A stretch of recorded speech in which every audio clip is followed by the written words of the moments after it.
بسم اللہ الرحمن الرحیم۔ Welcome to Peshawar modern degree college online lecture room. میں نفیس احمد۔ عزیز طلبہ، میرے آج کے لیکچر کا عنوان سال اول کی کتاب میں شامل مضمون جھوٹے آدمی ہے۔ اس مضمون کے مصنف مولوی ذکاء اللہ ہیں۔ مولوی ذکاء اللہ دلی میں پیدا ہوئے۔ ریاضی کے ساتھ ان کی خاص مناسبت تھی اور ریاضی کا مضمون پڑھاتے بھی رہے، لیکن بعد میں اردو اور فارسی بھی پڑھاتے رہے۔ ان کی دوستی اپنے وقت کے کچھ مشہور ادیبوں کے ساتھ ہو گئی تھی، جن میں مولوی نذیر احمد، سر سید احمد خان شامل ہیں۔ اس لیے ان کی دلچسپی اردو ادب سے بھی ہو گئی اور اسی وجہ سے انہوں نے کچھ مضامین بھی لکھے ہیں۔ مضمون جھوٹے آدمی مولوی ذکاء اللہ نے فلسفیانہ اور مشکل انداز میں لکھا ہے۔ میں آپ کو اہم نکات کی مدد سے اس کو سمجھانے کی کوشش کرتا ہوں۔ مصنف نے مضمون کا آغاز ایک فارسی ضرب المثل دروغ گورا حافظہ باشد سے کیا ہے۔ اس کا مطلب ہے کہ جھوٹ بولنے والے کا حافظہ نہیں ہوتا۔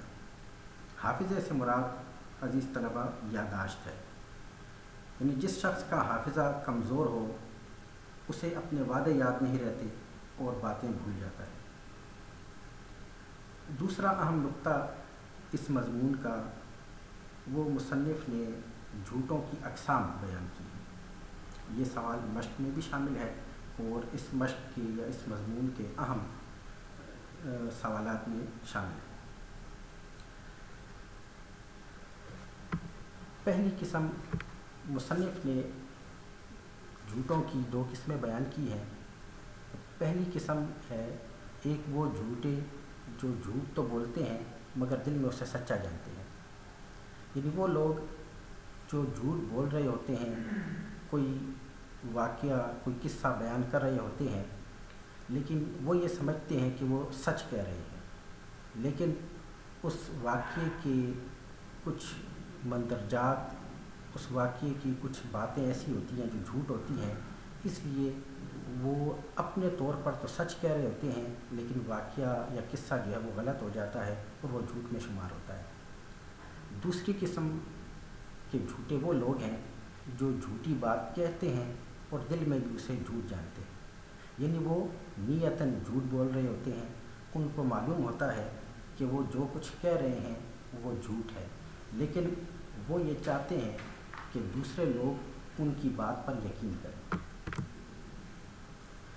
اس کے بعد مصنف نے اگلا نقطہ اہم یہ بیان کیا ہے کہ بعض لوگ ایسے ہوتے ہیں جو کچھ جھوٹ سچ کا خیال نہیں کرتے، بلکہ لوگوں کی مزاج کے مطابق باتیں بناتے ہیں اور لوگوں کا دل خوش کرنا چاہتے ہیں۔ یہ ایسے لوگ ہیں جو محفل میں بیٹھ کر ایسی باتیں کرتے ہیں جس سے لوگوں کے دل خوش ہو جائیں۔ ان کو اپنے الفاظ پر کوئی گرفت نہیں ہوتی ہے اور نہ وہ ایسے لفظ بولتے ہیں جو ان کی نیت کے ساتھ تعلق رکھتے ہوں، یعنی وہ صرف جو کچھ ان کے منہ میں آیا وہی کہہ دیتے ہیں۔ تو ایسی باتیں چونکہ وہ بہت زیادہ کہتے رہتے ہیں اور زیادہ جھوٹ بولتے ہیں، اس لیے ان کو بعض اوقات اپنی کئی ہوئی باتیں بھول جاتی ہیں، اور مصنف نے اسی کے لیے کہا کہ دروغ گورا حافظہ باشد، یعنی کوئی شخص اتنا جھوٹ بولے کہ اسے خود بھی یاد نہ رہے کہ کس موقع پر کس جگہ پر اس نے کیا جھوٹ بولا تھا۔ اس کے علاوہ مصنف نے اگلے نقطے میں یہ بیان کیا کہ روزمرہ کی گفتگو اور افعال میں کوئی کمی بیشی ہو جائے تو وہ جھوٹ میں شمار نہیں ہوگا، یعنی ہم عام طور پر جو گفتگو کرتے ہیں یا کسی سے ملنے کا وعدہ کرتے ہیں، کوئی وقت مقرر کرتے ہیں لیکن وقت مقررہ پر وقت پہنچ نہیں سکتے ہیں، تو اس میں ہماری نیت جھوٹ بولنے کی نہیں ہوتی ہے، بلکہ ہم اپنے طور پر کوشش کرتے ہیں کہ اس وعدے کو پورا کر لیں، وقت پہ پہنچ جائیں، لیکن کسی بھی وجہ سے وہ اپنی وقت پر وہاں نہیں پہنچ سکتے۔ کسی سے کوئی وعدہ کیا ہے اور کچھ دینے کا وعدہ کیا ہے لیکن وہ وقت مقررہ پر پورا نہیں ہو سکا، اس میں کچھ وقت کی کمی بیشی ہو گئی، تو یہ بھی جھوٹ میں شمار نہیں ہوگا، یعنی وہ شخص نیتاً جھوٹ نہیں بول رہا ہے۔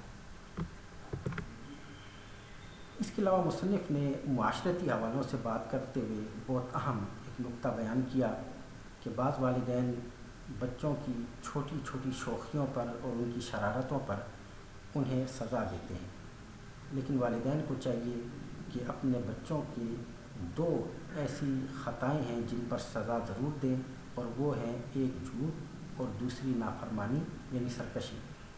تو اگر بچے جھوٹ بولتے ہیں تو اسی وقت ان کو سزا دینی چاہیے، جھوٹ سے منع کرنا چاہیے، لیکن اگر وہ منع نہیں ہوتے ہیں تو سزا بار بار دینی چاہیے۔ اگر نافرمانی کرتے ہیں اور وہ نافرمانی سے منع نہیں ہوتے ہیں تو ان کو بار بار سزا دینی چاہیے۔ ایسا کرنے سے معاشرے میں اچھے لوگ اور اچھے افراد پیدا ہوں گے۔ اگلا نقطہ جو ہے اس میں مصنف نے ایسے لوگوں کے بارے میں بات کی ہے جو دکاندار ہیں، اہل حرفہ ہیں، کسی پیشے سے تعلق رکھتے ہیں۔ تو بعض اکثر دکاندار اپنا مال بیچنے کے لیے جھوٹ بولتے ہیں، مال کی قیمت غلط بتاتے ہیں، اس میں مول تول کیا جاتا ہے، اس کے علاوہ اس کی کوالٹی کے بارے میں جھوٹ بولا جاتا ہے، تو اس سے مال بیچنے کی کوشش کی جاتی ہے۔ اگر جھوٹ بول کر مال بیچا گیا تو یہ جھوٹ میں شمار ہوگا۔ بعض پیشے ایسے ہیں جن کا تعلق زیادہ تر جھوٹ سے ہے، اس میں مصنف نے وکلاء کو شامل کیا ہے کہ اس طرح کے لوگ زیادہ تر جھوٹ بولتے ہیں، اور یہی دیکھا گیا ہے کہ جب دو وکیل آمنے سامنے پیش ہوں گے تو ظاہر ہے کہ ایک جھوٹ کا ساتھ دے رہا ہوگا اور ایک سچ کا ساتھ دے رہا ہوگا۔ تو ایسے پیشے بھی جو جن میں جھوٹ زیادہ بولا جاتا ہے، وہ لوگ جو ہیں، یہ پیشے جو ہیں وہ بھی جھوٹ میں شمار کیے جائیں۔ عزیز طلبہ، یہ مضمون جو ہے وہ اہم ہے، اس میں سے اکثر امتحان میں ایک آدھ سوال آتا ہے، اور آپ کو میں نے بتا بھی دیا کہ اس میں یہ ایک سوال جو کہ جھوٹوں کی اقسام سے متعلق ہے وہ زیادہ اہم ہے۔ عزیز طلبہ، آپ ان اہم نکات کی مدد سے گھر پر اس مضمون کا خلاصہ لکھنے کی کوشش کریں، تو اس سے ایک تو آپ کے لکھنے کی مشق ہو جائے گی، دوسرا یہ ہوگا کہ اس مضمون کی اہم باتیں وہ آپ کے ذہن میں بیٹھ جائیں گی۔ اگر اس میں سے کوئی سوال آتا ہے تب بھی آپ خلاصہ لکھ کر اس سوال کو ذہن میں رکھیں گے تو اس سوال کا جواب آسانی سے دے سکیں گے۔ اب آ جاتے ہیں اس مضمون کے کچھ MCQs کی طرف، کثیر الانتخابی سوالات۔ مولوی ذکاء اللہ کو کس مضمون سے خاص مناسبت تھی؟ اس میں سے آپ درست جواب تلاش کر لیں اور وہ اپنے پاس نوٹ کر لیں۔ دوسرا سوال ہے مصنف نے جھوٹوں کی کتنی قسمیں بیان کی ہیں؟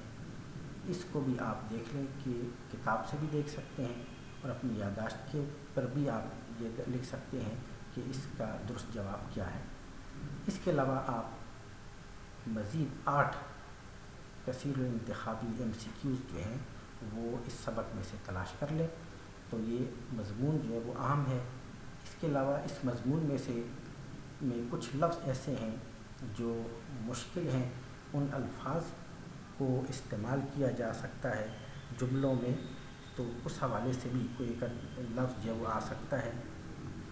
مثلا جنگ زرگری ایک لفظ ہے، مصنوعی جنگ، جھوٹی جنگ، اس طرح کے لفظ، اور اس میں پھر محاورے ہیں، کلیم کھلنا، تو اس طرح کے الفاظ کو آپ نشان لگا لیں تو یہ آپ کے جملوں میں استعمال کے لیے بھی اہم ہے۔ دوستو، آپ کو یہ لیکچر اس مضمون کو سمجھنے میں انشاءاللہ مدد دے گا۔ کوشش جاری رکھیے اور اپنے ان دنوں کو جو کہ فراغت کے دن ہیں اس میں اپنی تعلیمی سرگرمیاں جاری رکھیے۔ شکریہ۔